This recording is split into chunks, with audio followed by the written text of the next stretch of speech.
Šiandien paruošėm labai svarbų video apie kriptovaliutų rinką, kadangi mes galimai stebime istorinį įvykį ir tai yra galimas Ethereum ETFs patvirtinimas. Tai prieš kelis mėnesius mes turėjom savo pirmą istorinį įvykį kriptovaliutų rinkoje, kuris buvo Bitcoino ETFs priėmimas ir tai reiškia, kad iš esmės dabar Amerikos institucijos gali labai lengvai, be jokių apribojimų, su reguliacijomis nusipirkti Bitcoiną ir dabar stebime labai panašius įvykius su Ethereum ETFs. Kai priėmė Bitcoino ETFs, matėme tiesiog didžiulį kainos sprogimą ir dabar panašu, kad matome ir Ethereumo svarbius kainų judėjimus. Tai trumpa priešistorija apie Ethereumo ETFs. Tai prieš tai, dar prieš savaitę, realiai buvo kažkur duodamas analitikų 11% šansas, kad Ethereumo ETFs bus patvirtinti. Niekas to nesitikėjo, sentimentas buvo labai neigiamas. Atėjo naujienos, kad šansas, kad priims Ethereumo ETFs pakilo nuo 25%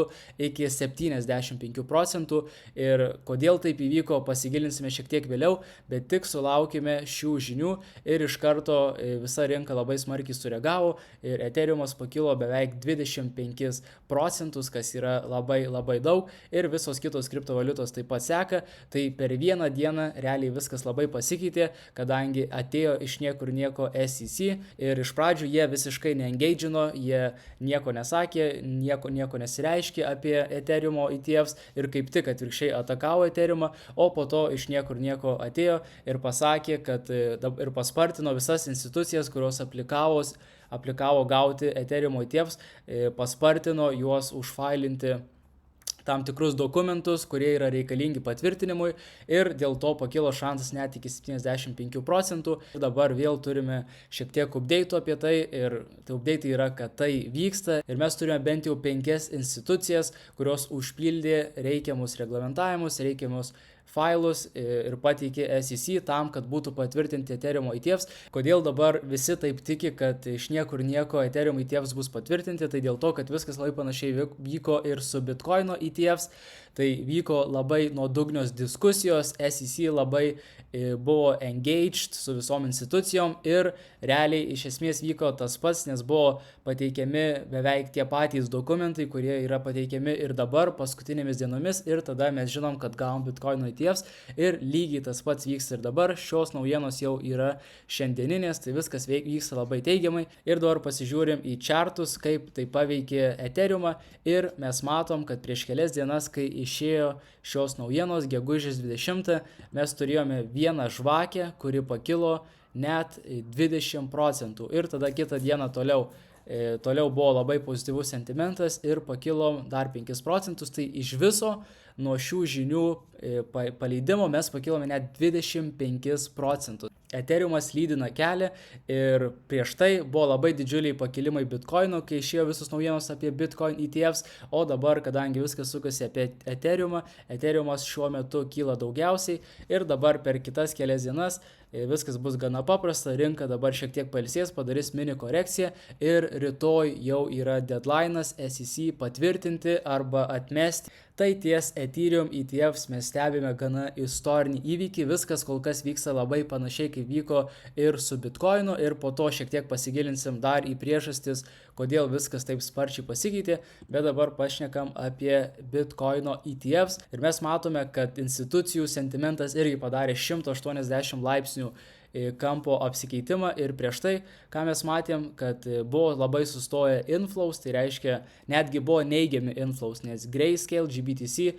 pardavinėdavo, mes matom, kad kartais išplaukos buvo net 100 milijonų, 40 milijonų, o įplaukų beveik nebuvo, nes nežinau kodėl tiksliai taip yra, nes buvo tiesiog toks sentimentas, nieko įdomaus nevyko ir rinka tiesiog nejudėjo ir dabar mes matome, kad turime 1, 2, 3, 4, 5, 6, 7 dienas iš eilės, kada ne tik turime teigiamas įplaukas, bet ir turime labai didelis įplaukas. Turėjom 66 milijonus, tada 100, 300, 257, 200 ir dar 237 milijonų. Tai tikrai labai dideli skaičiai ir šios ETFs įplaukos mums tikrai daug ką pasako, ką mano institucijos apie rinką. Man tai pasako, kad rinka tuoj darys naujas aukštumas, kadangi matosi, ką veikia institucijos, jeigu jos perka arba sukuria demandą, tai reiškia, kad kitos institucijos, kurios perka per jas,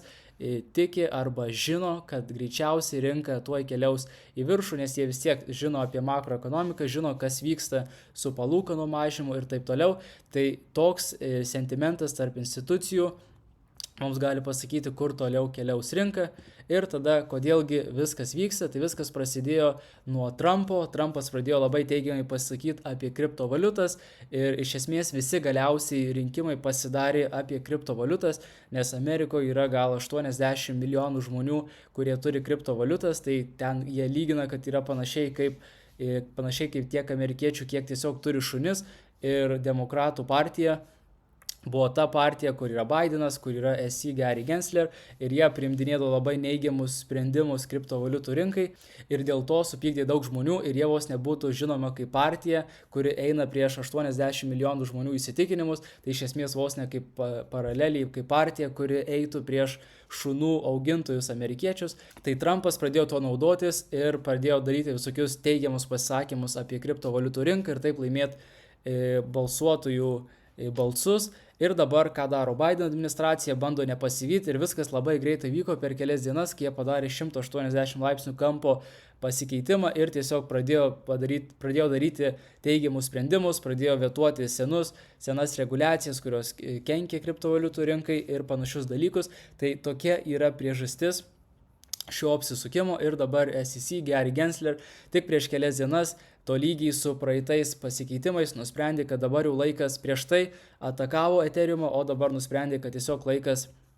greičiausiai patvirtinti Ethereum ETFs. Po to dar išėjo iš Amerikos politikos operos naujienos, kad White House yra labai suinteresuoti dirbti su kongresu, kad iš esmės sukurtų labai teisingą reguliacijų frameworką visokiem kriptovaliutom ir digital assets ir panašiai. Tai prieš tai jie tiesiog atakavo kriptovaliutas, o dabar jau jie nori sukurti